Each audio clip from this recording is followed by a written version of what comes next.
ہم سب شیر افضل مروت صاحب بھی آئے ہوئے تھے. مطلب ایک تھوک کے لحاظ سے انہوں نے کہیں پر چھاپا لگایا ہوا ہے جس میں 150-200 جو ان کو لیڈرشپ نظر آتی ہے اور ہزاروں کے تعداد سے کارکنان ہیں جو ان کو ایک ایک پرچے میں اور ضمنیوں میں ڈال دیتے ہیں. دیکھیں 26 جو نومبر ہے نا، یہ تو پاکستان کی تاریخ کا ایک ایسا واقعہ ہے جس کو آپ کبھی بھول ہی نہیں سکتے اور ہم انصاف کے متلاشی ہیں. ہم آپ کو یہ کہہ رہے ہیں کہ 24 نومبر کو لوگ چلے، قافلے چلے، اور وہ لوگ پاکستان تحریک انصاف کا اور پاکستان کا جھنڈا لہراتے ہوئے پرامن ہو کے بغیر کسی ہتھیار کے پاکستان کے نعرے لگاتے ہوئے عمران خان کے ویژن پہ ڈی چوک پہنچے. اور ڈی چوک میں بھی انہوں نے سب سے پہلے پہنچ کے پاکستان تحریک انصاف کا عمران خان کا نعرہ لگایا، لیکن انہوں نے وہاں پہ قومی ترانہ، پاکستان کو قومی ترانہ انہوں نے وہاں پہ پڑھا اور پاکستان کا جھنڈا بلند کیا. افسوس کی بات یہ کہ آپ نے ان کے مطالبات جو ہے وہ ماننے کے بجائے 12 گھنٹے بجلی بند کر کے نہتے لوگوں کے اوپر آپ نے سیدھی گولیاں چلائیں. ہم نے آپ سے سوال کیا، آپ نے گولیاں چلائیں. 13 لوگ ہمارے شہید ہوئے اور ہمارے بہت سے لوگ ابھی تک مسنگ ہیں. ہم آپ سے سوال کر رہے ہیں کہ آپ نے اسٹریٹ فائرنگ آپ نے کیسے کر دی نہتے لوگوں کے اوپر. آپ نے بجائے ہمیں انصاف دینے کے بجائے پوری پاکستان تحریک انصاف کی لیڈرشپ کو انہی پرچوں میں ڈال دیا. ایک اس کے اندر جو پرچہ ہے وہ رینجرز کی شہادت کا ہے. میں آپ کو بتاؤں، پولیس والے، رینجرز والے یا آرمی والے یا جو بھی یونیفارم میں، میرے لیڈر کا یا ہمارا تو یہی نظریہ ہے کہ ہمیں تو کبھی بھی آئین اور قانون کو ہاتھ میں لینے نہیں دیا. ظلم جبر بھی ہمارے ساتھ ہو رہا ہے، لیکن میرے لیڈر نے ہمیشہ کہا ہے کہ ان کی عزت کرنی ہے. ہم کبھی سوچ بھی نہیں سکتے ہیں کہ ہم پولیس کو یا رینجرز کو یا کسی کو بھی ہم نقصان پہنچائیں گے. 27-28 سال کی ہمارے جدوجہد ہے، ہماری جدوجہد میں کبھی ایک گملہ بھی نہیں ٹوٹا. اور جہاں تک جو رینجرز کی شہادت ہے، ہمیں بہت زیادہ دکھ ہے، جیسے ہمیں اپنے شہداء کا دکھ ہے، اپنے سیاسی کارکنان کا ہمیں دکھ ہے. وہ جو انسیڈنٹ ہوا اس کے ایک فوٹیج موجود ہے وہاں پہ. آپ یقیناً وہاں پہ ایک مطیع اللہ جان موجود تھے، ان کی پوری ویڈیو ہے، وہ پورے ایویڈنس ہو گئے ہیں. اور جو وہ گاڑی چلا رہا تھا اس نے اپنا جرم قبول کر لیا اور وہ اریسٹ بھی ہو گئے. اب ہمیں اس کے اندر گھسیٹنا اور ہمیں کورٹ کے اندر وہاں پہ کھڑے کرنا، ہم سے روکار نہ لینا، ہمیں شامل تفتیش نہ کرنا، یہ بڑے افسوس کی بات ہے. بہرحال آج ضمانت کی لائیں، ضمانت ہوگی. جج صاحب نے مہربانی کی اور ان کو کہا بھی ہے کہ آپ ان سے روکار بھی لیں، شامل تفتیش بھی کریں. آخری بات یہ ہے کہ دیکھیں، آپ جتنا ظلم اور جبر کر لیں، ہم نے عمران خان کا ساتھ نہیں چھوڑنا. ہم الٹا انصاف کے متلاشی ہیں. آپ ہمیں 26 نومبر کا بھی ہمیں جو ہے وہ انصاف دیں اور ہمیں 9 مئی کا بھی جو ہے انصاف دیں. یہ 2 واقعات ایسے ہیں جو ایک پولیٹیکل کورس کیا پورے پاکستان کا ایک جو ہے وہ آنے والے دنوں میں نا ایک فیوچر متعین کر رہی ہیں. پاکستان تحریک انصاف سب سے بڑی جماعت اور عمران خان سب سے بڑے لیڈر ہیں. دونوں کو مائنس مت کریں. پاکستان آگے نہیں بڑھ سکتا ہے. ہم پرامن ہیں، ہمارے ساتھ ظلم اور جبر ہو رہا ہے تو ہم انصاف کے متلاشی ہیں. ہم اسی طرح انصاف کا دروازہ کٹکھٹاتے رہیں گے. امید ہے کہ مذاکرات کامیاب ہوں گے. اب بتاؤں، پولیٹیکل ورکرز کی حیثیت سے میں ہمیشہ ٹیبل ٹاک پر مذاکرات پہ بلیو کرتی ہوں. اور جس ٹائم خان صاحب نے یہ کمیٹی بنائی تھی، بڑی ایک سمجھے کہ امپاورڈ کمیٹی ہے اور بڑے ہمارے اس کے اندر اسٹال ورڈس ہیں.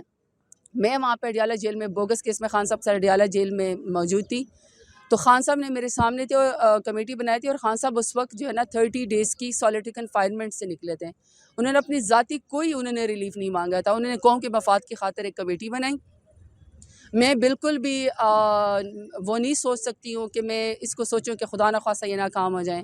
لیکن میری حکومت سے یہی ہے کہ میں ان کو یہی ایک بات کر سکتی ہوں کہ آپ حکومت میں ہیں، آپ کے پاس پاور ہے اور آپ کی یہ کرسی نہیں چل رہی، آپ سے ملک نہیں چل رہا، کیونکہ آپ نے پاکستان کے سب سے بڑی پولیٹیکل پارٹی کو، پی ٹی آئی کو، اور پاکستان کے سب سے بڑے لیڈر عمران خان کو مائنس کیا ہوا ہے. آپ سے یہ حکومت نہیں چل رہی. بہتر ہے کہ مذاکرات کو کامیاب کریں، اور مذاکرات میں جو ہماری آپ سے ڈیمانڈ ہے 26 نومبر کی جوڈیشل کمیشن کی اور 9 مئی کی جوڈیشل کمیشن کی، اس کو آپ ٹیبل پہ لے کر آئیں، سچ دنیا کے سامنے لے کر آئیں اور انصاف دیں.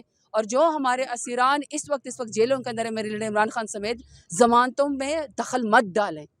آپ ججنس کو یا کورٹس کو پریشرائز مت کریں، وکیلوں کے اوپر پرچے مت کرائیں، آپ ان کو دہشت گرد نہ بنائیں. انصاف ہونے دیں، باہر عمران خان کو آنے دیں. میں یہ سمجھتی ہوں کہ پاکستان بہت آگے بڑھ سکتا ہے. تو میں اس پولیٹیکل مذاکرات کو بہتر طریقے سے دیکھتی ہوں، لیکن البتہ ہم نے اپنی میچورٹی ایز پولیٹیکل پارٹی شو کر دی ہے. ان پہ 7 FIRs اینٹی ٹیررسٹ کورٹ کی ہیں اور میرے پہ 10 FIRs دہشت گردی کی ہیں، اور 7 FIRs آرڈنری کورٹ کی تھی، جس میں سے 7 FIRs میں میری بیلیں کنفرم ہو گئی ہیں، اور یہ 10 FIRs جو ہیں آج ہماری ڈیٹ تھی. اس کے اندر پیش رفت یہ ہوئی کہ نیکسٹ ڈیٹ آئی فروری کی، اور زرتاج گل صاحبہ کو جو ہے وہ، کیونکہ پولیس جو ہے وہ یہ ان کو شامل تفتیش نہیں کری تھی تو ہم نے کورٹ کو کہا کہ جی ان کو شامل تفتیش کیا جائے. انویسٹیگیشن جوائن کرنے کے لیے روپکار لے کے جاتی ہیں, ان کے جو روپکار نہیں لیتے, اور آئی ڈونٹ نو کہ کیا اس میں ایسا ان کو پرابلم ہے کہ وہ نہ روپکار لیتے ہیں نہ بیان ریکارڈ کرنا چاہتے ہیں.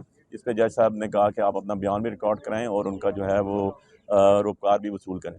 سو آپ سب کو پتہ ہے کہ یہ جو ایف آئی آرز ہیں, جو جھوٹی ایف آئی آرز ہیں, جو من گھڑت ایف آئی آرز ہیں, جن کے لیے ایک اسپیسیفک ورڈ یوز میں کرتا ہوتا ہوں کہ یہ پولیٹیکلی موٹیویٹڈ ایف آئی آرز ہیں, نمبر 1.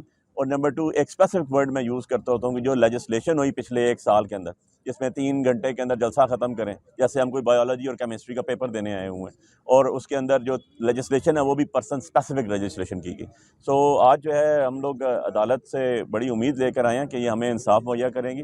اور ویسے آپ کو ایک چیز بتا دوں, تاریخ کا حصہ ہے کہ جب بھی خان صاحب کے اوپر پیچھے پرچے ہوئے 189 ایف آئی آرز ہوئیں, جن میں سے ابھی وہ صرف 187 ایف آئی آرز کے اندر یا وہ بیل آؤٹ ہوئے ہیں یا وہ ایکویٹل ہوا ہوا ہے. اور جتنے انہوں نے, کیونکہ میں سائفر میں بھی وکیل تھا, اسی تو ہماری اس میں ٹیبل ہی نہیں ہوئی, کوئی ایجنڈے میں چیز ہی نہیں تھی. لیکن ہم نے کل خان صاحب سے پوچھ لیا, خان صاحب نے کہا اچھا اگر وہ یہ کہتے ہیں لکھ کے دو گو کے ایاز صادق صاحب جو اسپیکر ہیں اور جو کسٹوڈین آف دا ہاؤس ہیں, آپ کو میڈم آپ کو بہتر بتائیں گے اس کے اوپر, اور جو رانا ثناء اللہ صاحب ہیں, ان کی پریس کانفرنس ہوئی کہ جی ان کی بالکل جائز یہ بات ہے کہ ان کو ان کے لیڈر عمران خان صاحب سے ملنے دیا جائے. ہماری کمیٹی کو تو ملنے ہی نہیں دیا گیا. نمبر 2 چیز دوسری بھی انہوں نے جو کہا کہ جی جو ریٹن لے کر ہیں, خود انہوں نے کہا کہ جی منٹ آف میٹنگز ریکارڈ ہیں. اور منٹ آف میٹنگز ہوتا کیا ہے؟ منٹ آف میٹنگز یہ ہوتا ہے کہ جو لوگ بیٹھے ہوتے ہیں اس بیٹنگ ہوتی ہے, اس کے بعد ان سب کے سگنیچرز ہوتے ہیں. تو ہماری تو 2 ہی پوائنٹس تھے, اسی کے اوپر ہوا ہے. تو میں اب تو کیونکہ خان صاحب نے کیا دیا, اچھا ٹھیک ہے اگر وہ کہتے ہیں تو ان کو لکھ کے بھی دے دو, تو we are ready for it. وہ انشاءاللہ ہمارے جو بیٹھے ہوئے ہیں کمیٹی کے اندر اس کے اوپر لے کے جائیں گے. اب بال جو ہے وہ گورنمنٹ کے کورٹ میں ہے, کیونکہ گورنمنٹ جو ہوتی ہے وہ پاور کوریڈور میں ہوتی ہے, دنیا ساری میں وہ 2 قدم آگے لے کے بڑھتی ہے. اور ہمارے ساتھ تو جو ظلم اور بربریت ہوئی پچھلے 2.5-3 سالوں میں, اور جو مینڈیٹ چوری کیا گیا, 50,000 ووٹ سے جیت کے ہم باہر بیٹھے ہوئے, آپ کو نہیں پتا, آپ اسلام آباد میں نہیں رہتے, پرچے ہم بھگت رہے ہیں, خواتین ہماری کی جو ہے بےعزتی کی گئی, ہمارے گھر 4 دیواری کا تقدس پامال کیا گیا, کام کاروبار ہر چیز. یار ملک ایسے چلتے ہیں.